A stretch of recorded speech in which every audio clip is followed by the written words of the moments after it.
Bem-vindos ao canal Ocidente Tradicionalista. Nesse vídeo iremos abordar as conclusões de Olavo e Dugin desse debate que ocorreu em 2012. Se gostar do vídeo, deixe seu like para incentivar o canal. Para quem não está inscrito, inscreva-se agora mesmo. Se você gosta desse tipo de conteúdo e quiser ver novos vídeos frequentemente, você pode fazer uma contribuição via Pix no endereço abaixo. Esse vídeo é a última parte do debate e é destinado às considerações finais dos dois intelectuais. O ouvinte tem que ter em mente que é obrigatório ver os vídeos anteriores, pois se esse vídeo for visto sozinho, haverá pouco a ser aproveitado. A dinâmica desse vídeo é a mesma dos anteriores, só mudando minha voz que irá narrar as conclusões do debate. Resumidamente falando, quando for a conclusão do Dugin, ficará um vídeo dele ao fundo com minha voz apresentando suas considerações finais. Quando for a vez do Olavo, ficará no fundo um vídeo do Olavo com minha voz apresentando o intelectual brasileiro. Essa última parte é a menor de todas e os dois intelectuais tiveram que entregar as respostas ao mesmo tempo. Por esse motivo, não existiram réplicas ou tréplicas, e cada um fez sua exposição final, com Dugin expondo a visão de sua ideologia e Olavo focando mais em desmascarar alguns pontos das teorias de seu adversário. Vamos agora ao que interessa. Notas finais de Dugin contra o mundo pós-moderno. Gostaria, ao final deste debate com o Sr. Olavo de Carvalho, de resumir os pontos mais importantes. Agora vejo que ele estava certo no começo, enfatizando que a assimetria em nossas respectivas posições acabaria prejudicando todo o resultado do debate. Foi exatamente isso que aconteceu. Não vejo utilidade em continuar as críticas mútuas, porque isso não ajuda a esclarecer nada, para nós e para os leitores. Agora posso confessar sinceramente que acho a posição do Sr. Olavo muito pessoal, idiosincrática e irrelevante. Por isso gostaria de me concentrar em outros pontos teóricos que me parecem de real importância para a causa da tradição, da luta anti-imperialista e antimoderna, que afinal é minha primeira e única preocupação. Em primeiro lugar, insisto que o mundo atual é unipolar, com o Ocidente global em seu centro e com os Estados Unidos como núcleo. Os argumentos contrários do Sr. Olavo de Carvalho não me convenceram em nada. Esse tipo de unipolaridade tem lados geopolíticos e ideológicos. Geopoliticamente, é o domínio estratégico da Terra pela hiperpotência norte-americana e o esforço de Washington por organizar o equilíbrio de forças no planeta de forma a poder governar o mundo inteiro, de acordo com seus próprios interesses nacionais, imperialistas. É ruim porque priva os outros estados e nações da sua real soberania. Quando há apenas uma instância para decidir quem está certo e quem está errado e quem deve ser punido, temos uma espécie de ditadura global. Estou convencido de que isso não é aceitável. Sendo assim, devemos lutar contra isso. Se alguém tenta nos privar de nossa liberdade, temos que reagir. E é isso que vamos fazer. O Império Americano deverá ser destruído e em algum ponto do futuro ele será. Ideologicamente, a unipolaridade é baseada nos valores modernistas e pós-modernistas, que são abertamente antitradicionais. Eu compartilho da visão de René Guénon e Julius Evola, que consideravam a modernidade e suas bases ideológicas. O individualismo, a democracia liberal, o capitalismo, o conforto e assim por diante, como a causa da futura catástrofe da humanidade. A hegemonia global dos valores ocidentais é a razão da degradação final do mundo como conhecemos. O Ocidente está chegando ao fim e não devemos permitir que ele empurre todos os outros para o abismo. Espiritualmente, a globalização é a criação da grande paródia, o reino do anticristo. E os Estados Unidos estão no centro de sua expansão. Os valores americanos pretendem ser universais. Isso é uma nova forma de agressão ideológica contra a multiplicidade das culturas e das tradições ainda existentes em outras partes do mundo. Sou resolutamente contra os valores ocidentais, que são essencialmente modernistas e pós-modernistas, e disseminados pelos Estados Unidos através da força, ou como no Afeganistão, Iraque, agora Líbia, amanhã Síria e Irã. Assim, todos os tradicionalistas devem se opor ao Ocidente e à globalização, bem como contra a política imperialista dos Estados Unidos. Essa é a única posição lógica e consequente a ser tomada. Assim, os tradicionalistas e os partidários dos princípios e valores tradicionais devem se opor ao Ocidente e defender o resto. Se o resto mostrar sinais de conservação da tradição, parcial ou totalmente. Pode haver e realmente existem homens no Ocidente e nos Estados Unidos da América que não concordam com o estado atual das coisas e não aprovam a modernidade e a pós-modernidade, sendo os defensores da tradição espiritual anteriores ao mundo ocidental moderno. Eles devem estar do nosso lado em nossa luta comum. Eles devem participar de nossa revolta contra o mundo moderno e pós-moderno. Nós assim estaremos lutando juntos contra o inimigo comum. Infelizmente, esse não é o caso do Sr. Olavo de Carvalho. Ele se mostra em parte crítico da civilização ocidental moderna, mas em parte concorda com ela e ataca seus inimigos. É uma espécie de semiconformismo, por assim dizer. Isso é francamente irrelevante e não me interessa em nada. Há amigos e inimigos, só isso importa. Todo o resto não tem importância. O Olavo de Carvalho não é nenhum dos dois e essa é uma escolha exclusivamente dele. Seus mitos pejorativos antissoviéticos, antirrussos, suas estúpidas teorias de conspiração, o racismo cultural ocidental implícito, o ressentimento para com seu próprio país natal não valem nem críticas, sem comentários. A outra questão a ser abordada é a estruturação da possível frente antiglobalista e antiimperialista e seus participantes. Parece-me claro que devemos incluir nela todas as forças que lutam contra o Ocidente. Os Estados Unidos contra a democracia liberal, contra a modernidade e a pós-modernidade. O inimigo maior é o denominador comum que serve para moldar quaisquer tipos de alianças políticas. Os muçulmanos, cristãos, russos e chineses, esquerdistas ou direitistas, os hindus, judeus, ou qualquer um que desafie o estado atual das coisas, a globalização e o imperialismo americano, todos são praticamente amigos e aliados. Que nossos ideais sejam diferentes, mas temos uma coisa muito forte em comum: a realidade presente que todos odiamos. Nossos ideais divergentes são potenciais, em potência, mas o desafio com o qual lidamos é real, inacto. Então essa é a base para a nova aliança. Todos os que compartilham análises negativas sobre a globalização, ocidentalização e pós-modernização devem coordenar seus esforços na criação de novas estratégias de resistência ao mal onipresente. E podemos encontrar os nossos também nos Estados Unidos, entre aqueles que escolhem a tradição contra a presente decadência. O Sr. Olavo de Carvalho não pertence a esse tipo de gente, ele deixou isso claro de forma convincente durante o debate. Nesse ponto, devemos levantar uma questão realmente importante. Que tipo de ideologia devemos usar em nossa oposição à globalização e a seus princípios democráticos liberais, capitalistas e modernistas, pós-modernistas? Acho que todas as ideologias antiliberais do passado, como o comunismo, o socialismo e também o fascismo, não são mais relevantes.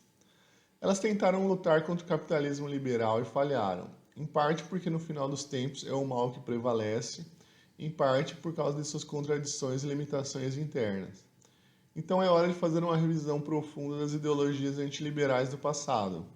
Qual é o lado positivo delas? O próprio fato de serem anticapitalistas e antiliberais, mas também anticosmopolitas e anti-individualistas. Portanto, essas características devem ser aceitas e integradas na futura ideologia. Só que a doutrina do comunismo é moderna, ateísta, materialista e cosmopolita. Isso deve ser jogado fora. Pelo contrário, a solidariedade social, a justiça social, o socialismo e a atitude holística geral da sociedade são aspectos bons em si mesmos. Portanto, precisamos separar o aspecto materialista e o aspecto modernista e rejeitá-los. Por outro lado, nas teorias da terceira via, havia alguns elementos inaceitáveis, caros até certo ponto para alguns tradicionalistas como Júlio Evola. Em primeiro lugar, racismo, xenofobia e chauvinismo. Isso não apenas são falhas morais, mas também atitudes teóricas e antropologicamente inconsistentes. As diferenças entre os etnos não significam superioridade ou inferioridade. A diferença deve ser aceita e afirmada sem qualquer valorização racista. Não existe uma medida comum que trate dos diferentes grupos étnicos. Quando uma sociedade tenta julgar a outra, ela aplica seus próprios critérios e assim comete uma violência intelectual. A mesma atitude é justamente o crime da globalização e da ocidentalização, assim como do imperialismo americano. Se libertarmos o socialismo de suas características materialistas, ateístas e modernistas, se rejeitarmos os aspectos racistas e nacionalistas estreitos das doutrinas de terceira via, chegaremos a um tipo completamente novo de ideologia política. Nós a chamamos de quarta teoria política, sendo a primeira o liberalismo, que essencialmente desafiamos, a segunda a forma clássica do comunismo, a terceira o nacionalsocialismo e o fascismo. Sua elaboração parte do ponto de intersecção entre diferentes teorias políticas antiliberais do passado, o comunismo e as teorias da terceira via. Assim chegamos ao nacional-bolchevismo, que representa o socialismo sem materialismo, ateísmo, progressismo e modernismo, e as teorias da terceira via sem racismo e nacionalismo. Mas esse é apenas o primeiro passo.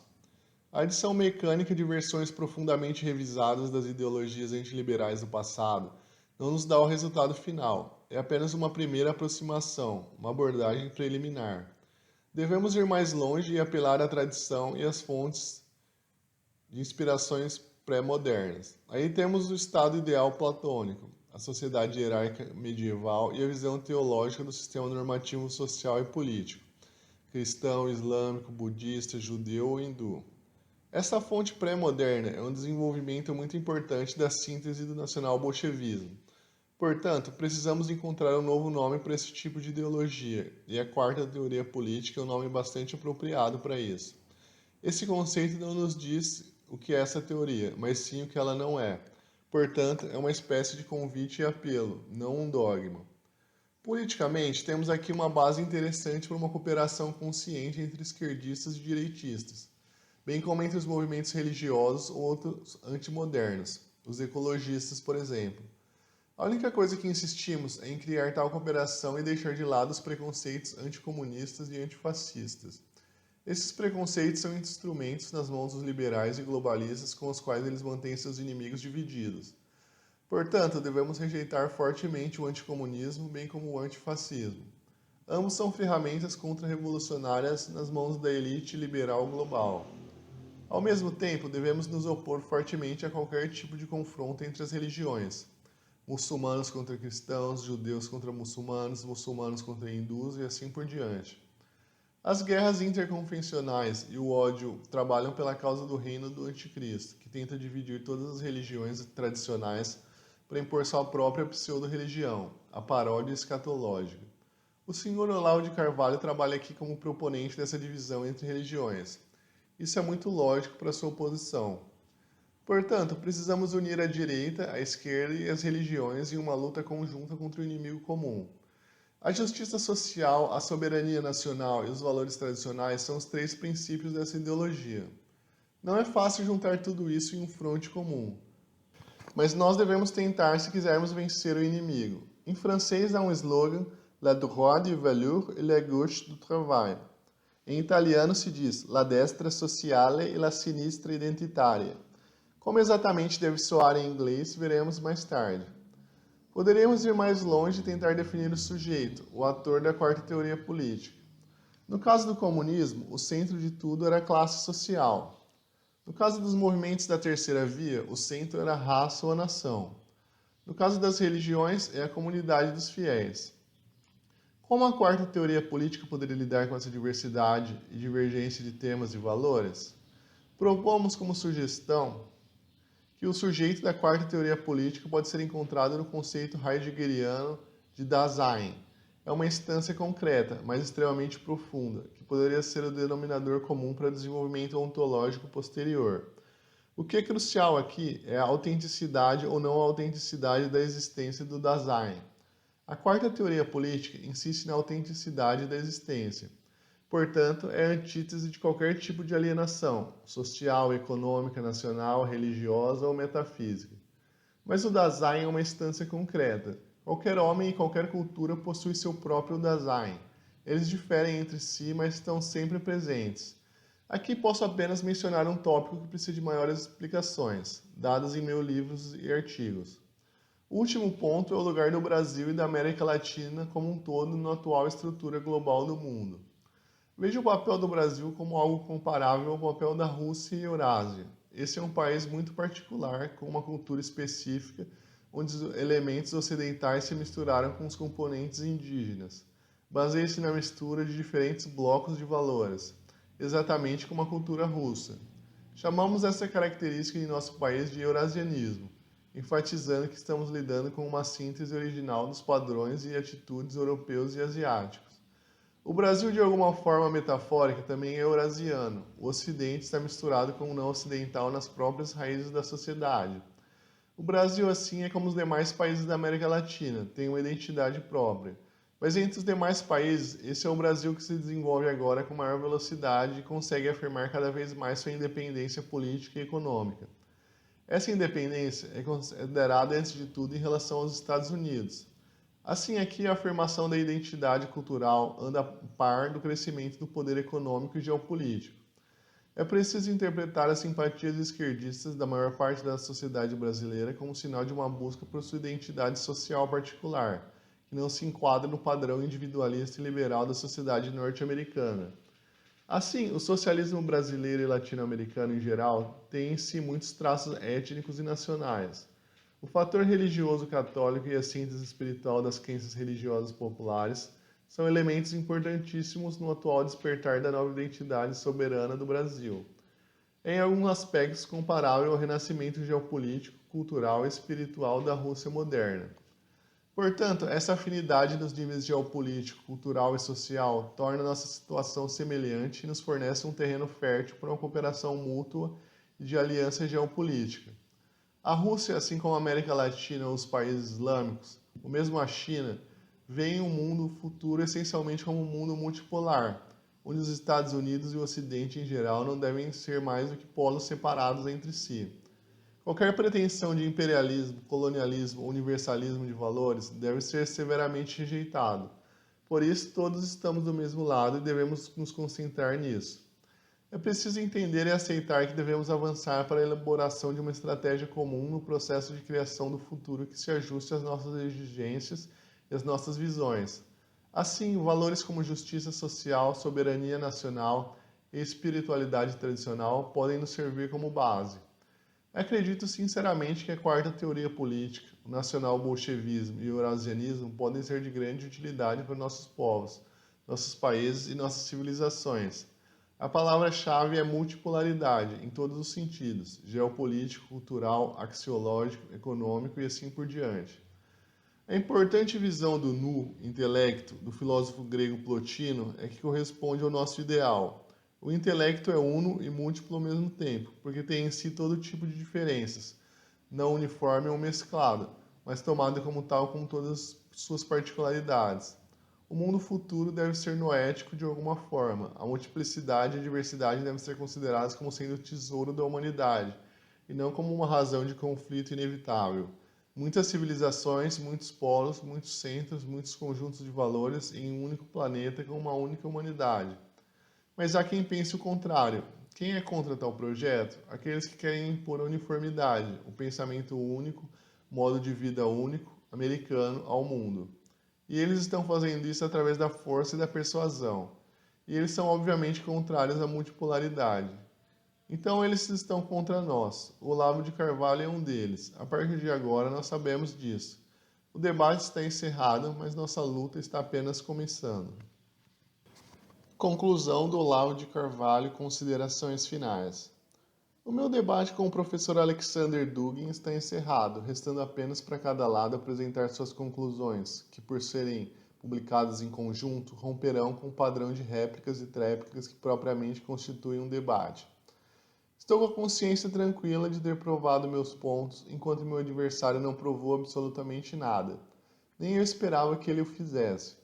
É da natureza do discurso ideológico tomar como premissas inquestionáveis as próprias crenças e valores que pretende defender, fechando-se assim no raciocínio circular que exclui, in limine, a possibilidade de prova. Diderot nunca provou nada, nem Jean-Jacques Rousseau, Karl Marx, Lenin, Adolf Hitler, Che Guevara.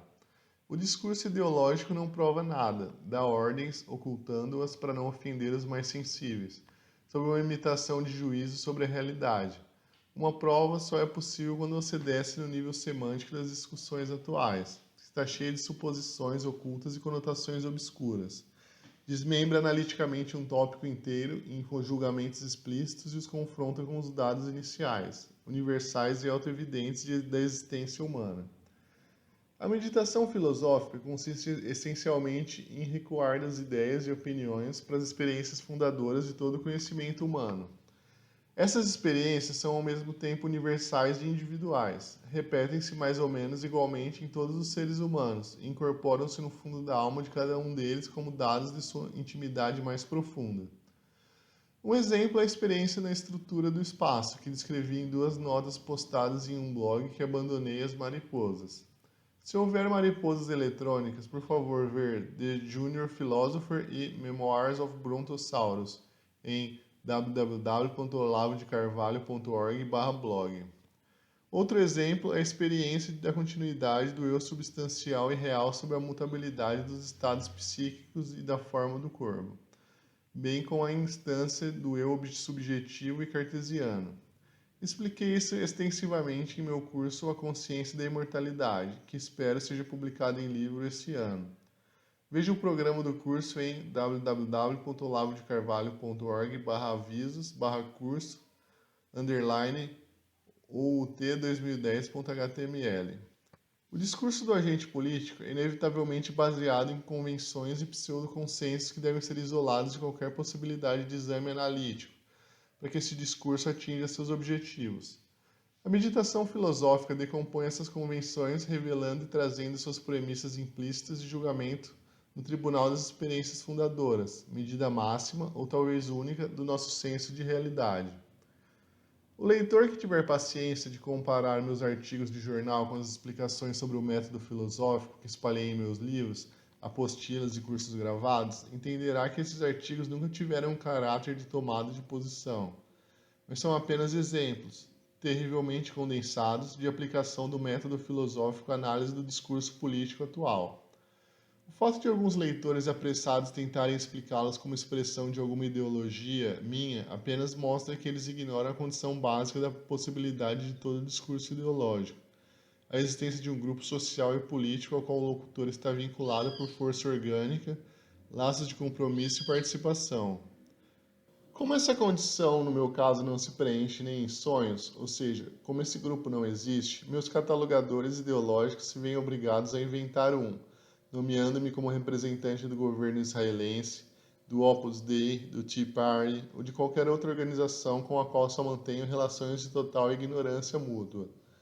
Nisso, o professor Dugin superou minhas expectativas mais deprimentes, classificando-me como porta-voz do globalismo ocidental, que eu abomino, ou pelo menos de sua ala conservadora, que para mim não é nada diferente de sua ala oposta.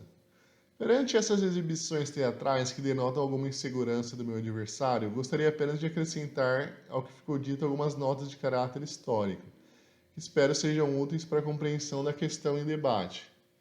No campo das teorias da conspiração, o professor Dugin é uma espécie de autoridade. Ele não apenas escreveu um livro sobre elas, cobrindo invasões marcianas, templos subterrâneos e até mesmo uma caça de répteis governantes, mas também se destacou, se não como inventor, pelo menos como propagandista bem-sucedido de uma dessas teorias, certamente o mais presunçoso de todos.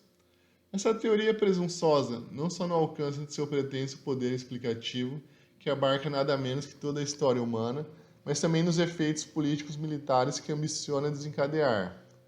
A aliança da Rússia com a China e os países islâmicos, bem como parte da Europa Ocidental, numa guerra total contra os Estados Unidos e Israel, seguida da instauração de uma ditadura mundial. A questão é que o professor Dugin não é um sonhador, um poeta macabro que cria hecatombes imaginárias em uma masmorra escura infestada de ratos. Ele é o mentor do governo de Putin e o cérebro por trás da política externa russa. Suas ideias há muito deixaram de ser meras especulações. Uma de suas encarnações materiais é a Organização de Cooperação de Xangai, que reúne Rússia, China, Quirguistão, Uzbequistão, Tadiquistão e Uzbequistão, e pretende ser o centro de uma reestruturação do poder militar no mundo. O outro eixo é Paris, Berlim e Moscou, que há anos é a menina dos olhos da diplomacia russa. A teoria da Guerra dos Continentes foi elaborada pelo geógrafo inglês Halford Mackinder na virada do século XX, sob o impacto de um dos episódios mais interessantes da época, a luta da Inglaterra contra a Alemanha e a Rússia pelo domínio da Ásia Central. O grande jogo, como Rudyard Kipling o chamou, era uma história emaranhada que envolvia, além de militares e diplomatas, todo um elenco de espiões, políticos subornados, ladrões, contrabandistas, chefes tribais, seitas secretas, místicos visionários, feiticeiros, marajás corruptos, cortesãs sedutoras e um exército de homens da ciência, geógrafos, linguistas, botânicos, zoólogos e etnólogos. Na época que o governo londrino mais temia era que uma aliança entre a Rússia e a Alemanha cravasse suas garras naquela área, tão cobiçada por suas riquezas naturais e posição estratégica, e com isso colocasse em risco a segurança do Império Britânico. O conflito se arrastou por décadas, com vantagem ora para um lado, ora para o outro, culminando na Primeira Guerra Mundial. Na teoria de Mackinder, as seguintes características são visíveis. Ele não propõe nenhuma teoria geral da história, exceto uma regra metodológica bastante óbvia, aliás, segundo a qual o equilíbrio real do poder político em um dado momento é naturalmente o produto, por um lado, das condições geográficas, tanto econômicas quanto estratégicas, e por outro lado, do número relativo, virilidade, equipamento e organização dos povos concorrentes. Segundo, as generalizações que faz são bastante prudentes e limitadas a um determinado período de tempo, acessível à verificação histórica, o período que se inicia com as primeiras invasões bárbaras que culmina na época do Grande Jogo. Ele não cria nenhum plano para dominar o mundo, ao contrário, ele insiste no equilíbrio entre as forças relativas dos vários poderes, o equilíbrio de poder. Descrevendo o potencial de crescimento da Rússia, ele não sugere em nenhum momento que ela seja obstruída ou frustrada, mas apenas que medidas sejam tomadas para evitar que o incomparável poder terrestre do Império Russo também se transfigure em poder marítimo, dominante, pois se isso acontecesse, o Império Mundial estaria próximo. Prudente, racional e equilibrada em cada uma de suas etapas, a exposição de Mackinder tornou-se um modelo daquilo que poderia ter se tornado uma geopolítica com justa pretensão de ser um estudo científico. No entanto, seus sucessores transformaram tudo em algo muito diferente. Mackinder, é claro, descreveu a situação do ponto de vista de uma potência marítima. Sua teoria, porém, foi adotada com entusiasmo pelo poder adversário, mas com sinal invertido, e logo se tornou um dos fundamentos da nova ciência, ou pseudociência, da geopolítica. Seu nome foi cunhado pelo cientista político sueco Rudolf Kellen, discípulo do geógrafo alemão Friedrich Ratzel, amigo de Darwin e Haeckel, e criador do conceito racial do Estado. Um dos primeiros a reformar a teoria de Mackinder de acordo com uma perspectiva de terra, no entanto, foi o general alemão Karl Haushofer, que, segundo várias fontes, foi discípulo do taumaturgo armênio Georges Ivanovich Gurdjieff, e também fundou a Sociedade Secreta Vril, que mantinha a crença em uma civilização de homens superiores que existia no centro da Terra. Segundo o depoimento do respeitado físico Willy Ley, que fugiu da Alemanha em 1933, a Vril, que foi fundada às vésperas da ascensão dos nazistas ao poder, alegou ter conhecimentos secretos que permitiam o aperfeiçoamento da raça alemã a ponto de torná-la idêntica dos homens subterrâneos. O nome da organização foi inspirado no romance de Edward Bulwer Lytton, The Coming Race, onde a palavra vril significa uma energia sutil, vagamente análoga ao Qi da cosmologia tradicional chinesa e ao Hara dos japoneses, e capaz de conferir poderes extraordinários a quem conseguisse despertá-la através de práticas ascéticas.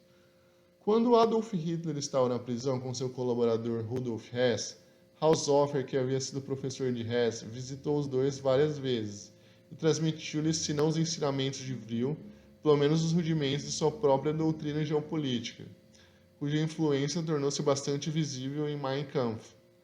As origens dessa doutrina remontam à estada de Haushofer no Japão, onde pôde verificar a eficácia dos planos internacionais do governo local, em comparação com o retumbante fracasso dos projetos imperialistas do Kaiser Guilherme II.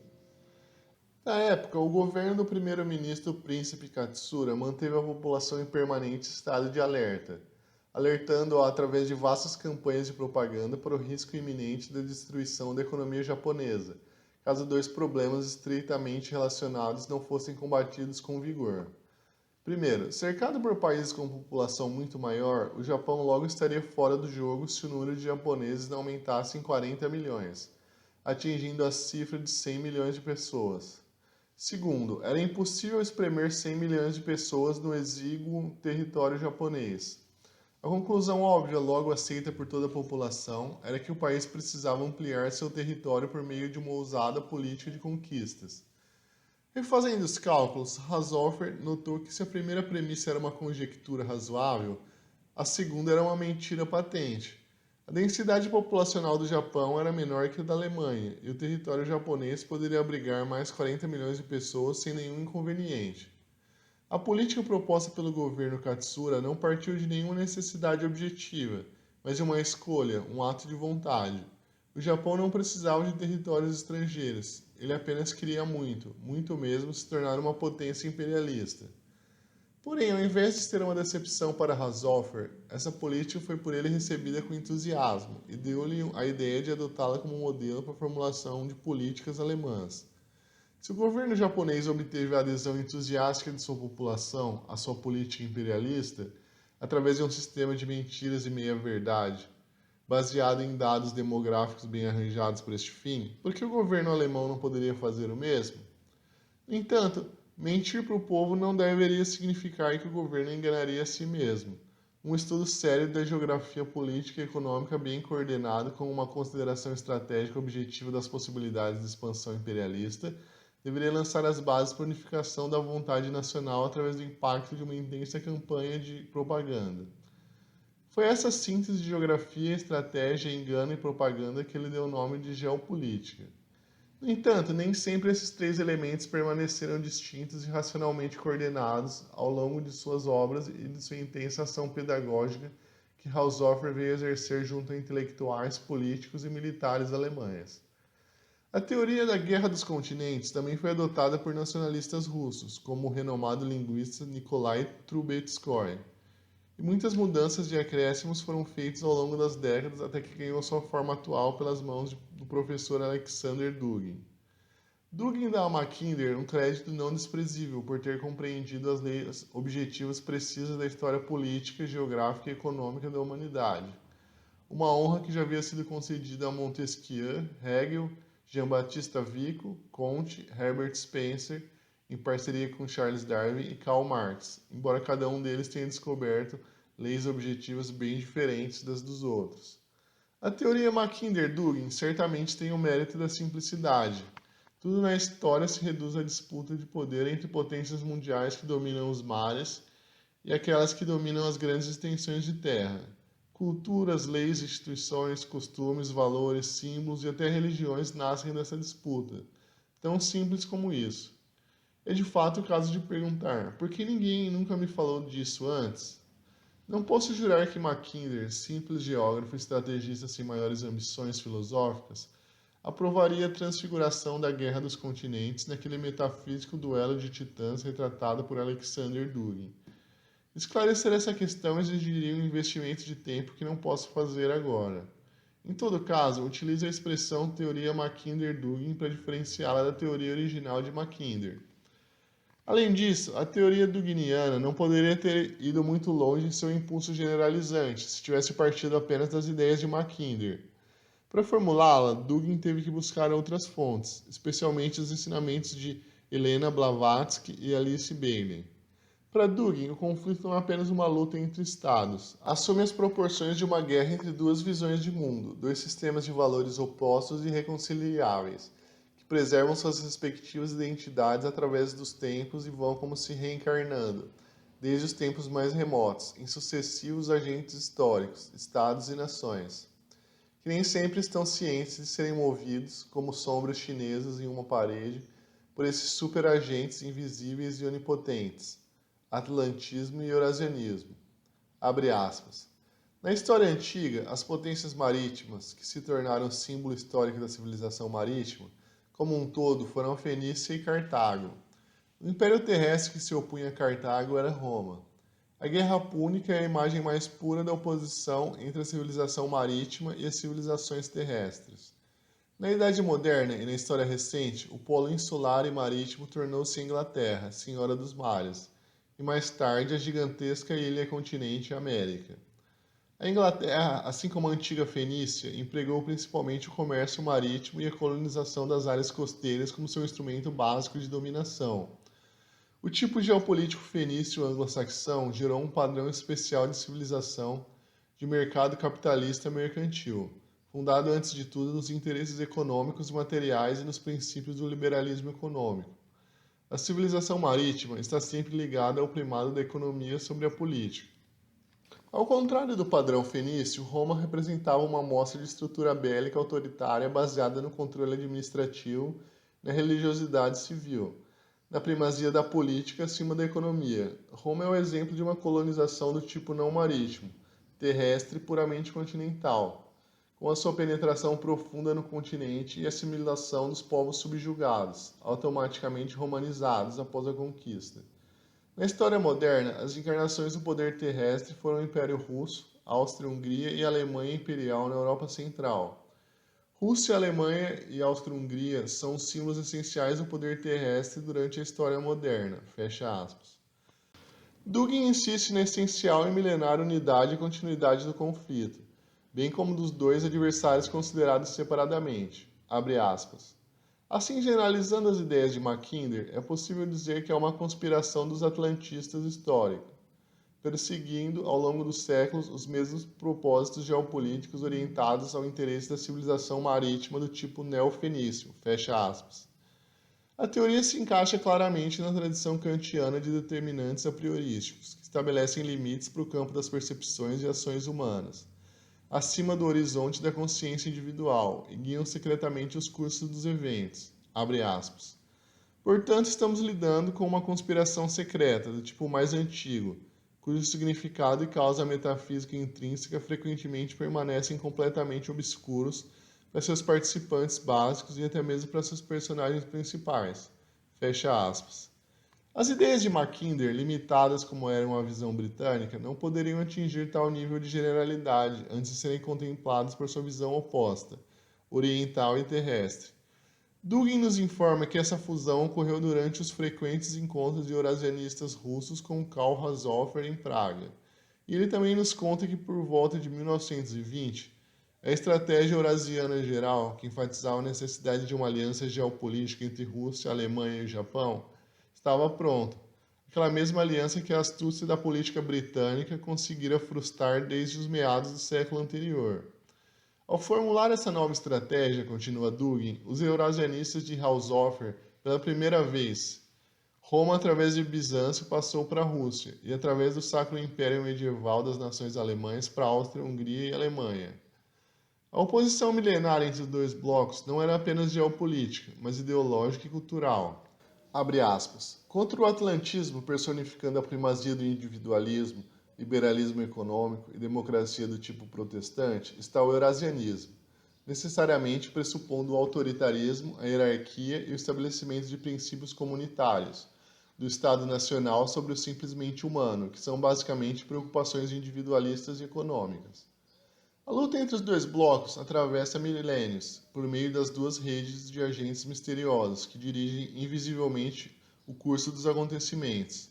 Do lado atlantista, podemos definir a ideologia atlântica, a ideologia da Nova Cartago, aquela que é comum a todos os agentes influentes, a todas as organizações secretas e ocultistas, a todas as lojas e clubes semi-fechados que serviram e servem a ideia anglo-saxônica no século XX, penetrando na rede de todas as potências eurasianas continentais. E, naturalmente, em primeiro lugar, isso diz respeito imediatamente aos serviços de reconhecimento ingleses e americanos, especialmente a CIA, que não são simplesmente as sentinelas do capitalismo ou do americanismo, mas as sentinelas do atlantismo, trabalhando não apenas no interesse de cada país separado, mas no interesse de uma doutrina geopolítica especial, e no final metafísica, representando uma visão de mundo extremamente multiplanada, variada e ampla, mas ainda assim essencialmente uniforme. Do lado eurasiano, abre aspas, todos aqueles que trabalharam incansavelmente pela União Eurasiana, aqueles que impediram durante séculos a propagação no continente de conceitos individualistas, igualitários e liberal-democráticos, reproduzindo no seu conjunto o típico espírito fenício do primado da economia sobre a política, aqueles que aspiravam a unir os grandes povos eurasianos na atmosfera do Oriente, em vez de na atmosfera do Ocidente, seja o leste de Genghis Khan, o leste da Rússia ou o leste da Alemanha. Todos eles eram agentes eurasianos, portadores da doutrina geopolítica especial, os soldados do continente, os soldados da terra. A sociedade secreta eurasiana, a Ordem dos Eurasianistas, não começa de forma alguma com os autores do manifesto do Exodus to the East, ou como Geopolitical Journal, de Haushofer. Isso foi brevemente falado, apenas a revelação, o resultado de um conhecimento definido que existia desde o início dos tempos, junto com suas sociedades secretas relativas à rede de agentes influentes. Dugin não deixa margem para dúvidas que todas ou praticamente todas as guerras da história nada mais são do que capítulos daquela única e interminável guerra entre atlantistas e eurasianistas. E tal guerra constitui, portanto, a explicação última de todas as glórias e misérias humanas. Ordem da Eurásia contra a Ordem do Atlântico, eterna Roma contra eterna Cartago. A guerra púnica oculta continua invisivelmente durante milênios. Conspiração planetária da Terra contra o mar, da Terra contra a água, do autoritarismo e da ideia contra a democracia e a matéria. Os infinitos paradoxos, contradições, omissões e caprichos de nossa história não se tornam mais claros, mais lógicos e mais razoáveis, se os olharmos sob a perspectiva de um dualismo geopolítico oculto? E mais, o dualismo geopolítico não apenas oferece uma explicação causal para tantos males e sofrimentos, mas também sua justificação moral definitiva. Abre aspas. Neste caso, as inúmeras vítimas pelas quais a humanidade em nosso século paga a conta de projetos políticos pouco claros receberão uma profunda justificativa metafísica? Fecha aspas. Os trechos citados até aqui bastam para revelar um traço eminentemente do estilo do professor Dugin, que, por ser puramente gráfico, não é obscurecido pela tradução. Refiro-me ao uso alternado de certas expressões que ora são escritas com aspas atenuantes e ora sem elas, denotando sua livre transição, ou melhor, confusão entre sentido literal e sentido figurado. Assim, por exemplo, o termo Ordem da Eurásia às vezes aparece como uma figura de linguagem destinada a reunir em uma unidade hipotética todos aqueles que trabalham incansavelmente pela união da Eurásia, mesmo que não tivessem ideia de que serviam a alguma organização secreta, e às vezes designa a própria organização como uma entidade histórica concreta, com data de fundação, hierarquias, regras, juramentos, ritos de iniciação, etc. Isso introduz na mente do leitor uma dupla confusão. Por um lado, mistura em uma pasta indistinta pesquisa histórica e teoria da conspiração. Por outro lado, viola a clássica advertência de George Jelinek, já mencionada na minha segunda mensagem do debate com o professor Dugin, e que os processos históricos não podem ser explicados segundo os mesmos critérios quando surgem de uma ação planejada e controlada e quando resultam de uma convergência puramente acidental de ações de vários agentes separados e desconectados. No primeiro caso, o nexo racional precede a ação.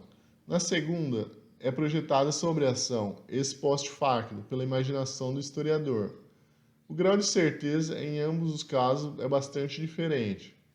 Essa dupla confusão permite ao professor Dugin forjar concepções pseudo-históricas que estão infectadas até a medula com os três traços típicos da mentalidade revolucionária: a inversão do tempo, a inversão entre sujeito e objeto e a inversão da responsabilidade moral, que reduz rigorosamente a nada o valor científico de suas especulações, ao mesmo tempo em que reforça a força de seu apelo à imaginação das massas militantes, sobre as quais a própria confusão exerce o fascínio de um mito soreliano. Para ver isso com maior clareza, é preciso começar percebendo que uma grande guerra dos continentes nunca aconteceu na história. Se houve algumas guerras de potências marítimas contra potências terrestres, também houve tantas guerras de potências marítimas entre si, e o mesmo valendo para as potências terrestres. E precisamente os dois últimos grupos de guerras estão entre as mais notáveis e devastadoras de todos os tempos. As guerras napoleônicas e a invasão da Rússia por Adolf Hitler são exemplos que falam por si. Nunca em nenhum momento da história encontramos uma aliança geral de eurasianistas contra uma confederação de atlantistas. No máximo, houve conflitos localizados entre os dois blocos, pontuados por conflitos igualmente significativos dentro de cada bloco, supondo, age argumentando, que sejam blocos. A Grande Guerra dos Continentes não é um capítulo da história, é um objetivo futuro, um plano concebido pelo professor Dugin e seus predecessores para ser executado nas décadas seguintes, criando um conflito entre Rússia, China e os países islâmicos de um lado e os Estados Unidos e seus aliados do outro. É tomando esse ideal de futuro como premissa para a interpretação do passado que o professor Dugin realiza a mágica de fazer uma típica demencial teoria da conspiração para ser uma hipótese histórica respeitável. Para tanto, ele tem que dissolver todas as fronteiras entre grupos ideológicos bem caracterizados, nazistas e comunistas, por exemplo, e retribuir seus membros um a um, alistando-os às forças nas tropas secretas do atlantismo e eurasianismo, muitas vezes atribuindo intenções inconscientes a cada um, que nada tem a ver com seus objetivos declarados e com o curso visível de suas ações. Por exemplo, como a Alemanha e a Rússia são definidas de antemão como potências terrestres, portanto aliadas naturais contra o atlantismo, a luta mortal entre as duas durante a Segunda Guerra Mundial deve ser atribuída à ação de agentes britânicos infiltrados, que manipularam Hitler e Stalin, coitadinhos, tão ingênuos. Induziram-nos a um conflito fratricida em vez de se juntarem a eles como irmãos de luta contra o inimigo comum. O que aconteceu na primeira metade do século XX é assim explicado de acordo com o que o professor Dugin pensa que teria sido a melhor para a consecução dos seus planos do século XXI. Entre os agentes britânicos no alto comando alemão, ele destaca o almirante Canaris, traidor do Reich, como um dos maiores responsáveis por virar a Alemanha contra a Rússia, em vez de uni-los contra a Inglaterra. Durante décadas, Hitler prometeu esmagar o bolchevismo, tornando este um dos objetivos declarados do regime nazista. Uma vez no poder, desencadeou uma feroz perseguição contra os comunistas, ao mesmo tempo em que preparava com bastante antecedência um ataque contra a União Soviética. Mas para o professor Dugin tudo isso não significa nada, foi tudo culpa de algum agente britânico. Da mesma forma, a Primeira Guerra Mundial, quando a Rússia se aliou aos poderes atlantistas contra seus aliados naturais, Alemanha e Áustria-Hungria, resultou da ação de atlantistas infiltrados entre os patriotas eslavófilos, que convenceram o czar de que a identidade racial russa era mais decisiva estrategicamente do que a unidade territorial entre diferentes etnias, hipótese que Dugin imagina teria levado a uma aliança com a Alemanha. Idêntica manobra teria sido realizada por agentes atlantistas na Alemanha dos anos 30, que enganaram os pobres nazistas fazendo-os acreditar na identidade de sangue e solo, quando deveriam ter notado que era necessário escolher entre um ou outro. Assim, os maiores acontecimentos da história real do século XX não passam de ilusões. A verdadeira história é a narrativa ideal do professor Dugin, que aqueles acontecimentos ocultaram maliciosamente. Para que a hipótese de uma guerra dos continentes gozasse de alguma viabilidade histórica, seria necessário provar, pelo menos, que as guerras entre potências terrestres e marítimas foram mais frequentes ou tiveram consequências mais portentosas do que outras guerras, sobretudo as travadas entre potências terrestres ou entre as próprias potências marítimas. Mas será difícil encontrar na história russa guerras que tenham sido mais vastas e cheias de consequências do que as invasões da Rússia pela França e Alemanha, duas potências terrestres, de acordo com Haushofer e Dugin, ou que a guerra entre a Rússia e o Japão, também uma potência terrestre, segundo os mesmos autores. Se a mera existência de uma guerra dos continentes é uma hipótese que se desfaz em fumaça, mais quimérico ainda seria tentar provar a existência de conspirações permanentes por trás dessas guerras, sem falar na existência ao longo dos milênios de organizações secretas, uma ordem atlântica contra uma ordem eurasiana, dedicadas à sua luta. O professor Dugin evita qualquer confronto com essa questão, ao alternar o uso de palavras escritas com ou sem aspas, denotando ora uma mera figura de linguagem, ora uma presunção da existência concreta das organizações em questão. Dessa forma, ele fica livre para raciocinar como se tais organizações realmente existissem, tirando disso as conclusões mais ousadas, bem como para escapar de problemas. Quando pressionado contra a parede com a exigência de provas concretas, alega que os nomes das organizações eram apenas figuras de linguagem, usadas para designar a convergência espontânea e não premeditada das ações de todos aqueles que trabalham incansavelmente para a causa eurasiana ou causa atlantista, mesmo que esses agentes imaginassem estar fazendo algo totalmente diferente. Lutar por meros interesses nacionais, por dinheiro ou pela propagação da fé, por exemplo. Nesse ponto, a confusão entre a unidade antecipada de um plano e a unidade retroativa de um relato histórico é mais do que evidente. Por sua própria confusão, a ideia eurasiana paira no ar como uma nuvem de claro escuro, fascinando o público com a força de um discurso poético-retórico, adornado com um falso brilho científico. Fim dos comentários finais de Olavo, início dos comentários do canal. Como mencionado na introdução do vídeo, essa parte do debate é menor que as outras. Essa parte também é singular na medida em que as respostas dos dois contendores apresentam a menor divergência de tamanho em todo o debate, o que fornece uma facilidade maior de avaliar quem foi mais bem-sucedido. Basicamente, Dugin expõe as considerações finais de suas exposições e fornece um resumo mastigado da sua chamada quarta teoria política. Ele eloquentemente divaga sobre a necessidade de enfrentar os globalistas e o chamado atlantismo. A posição do Olavo é considerada como sendo irrelevante e muito fora da realidade prática para ter algum valor. O intelectual brasileiro é chamado de semiconformista, que é um eufemismo elegante para não usar a expressão covarde que tem medo de tomar uma posição real. De fato, existem muitos intelectuais que são excessivamente críticos de tudo e tentam racionalizar a própria covardia, que na maioria dos casos provém de uma degeneração física e de uma saúde debilitada, para justificar uma vida contemplativa sem tomar partido de nada. Mesmo assim, o Olavo desmontou brilhantemente a teoria histórica que opõe atlantistas contra eurasianos. Realmente, essa teoria de Dugin só teria sentido se pudesse ser provado historicamente que a maioria das guerras ocorreram entre polos opostos. E Olavo demonstrou, assim como qualquer um que conhece história poderia evidenciar, que as guerras mais violentas do mundo ocorreram entre potências terrestres, e não entre atlantistas contra eurasianistas. Dessa forma, não resta dúvida que essa teoria se trata de uma invenção duginiana proposital, para justificar uma suposta batalha milenar que ocorre desde sempre e queria justificar o conflito futuro entre os blocos russo-chinês e seus aliados contra os Estados Unidos e as forças globalistas. O fato de Dugin ser desmascarado aqui não serve para rebaixar o valor do intelectual russo. Devo admitir que a sua teoria foi muito bem elaborada e pode servir como sustentáculo ideológico para juntar as forças mais diversas. Ele provavelmente fez isso de forma intencional para juntar grupos os mais diversos em um mesmo fronte comum contra seu principal inimigo. O debate assim é fechado com chave de ouro e os dois intelectuais estão de parabéns pelo alto valor do seu conteúdo.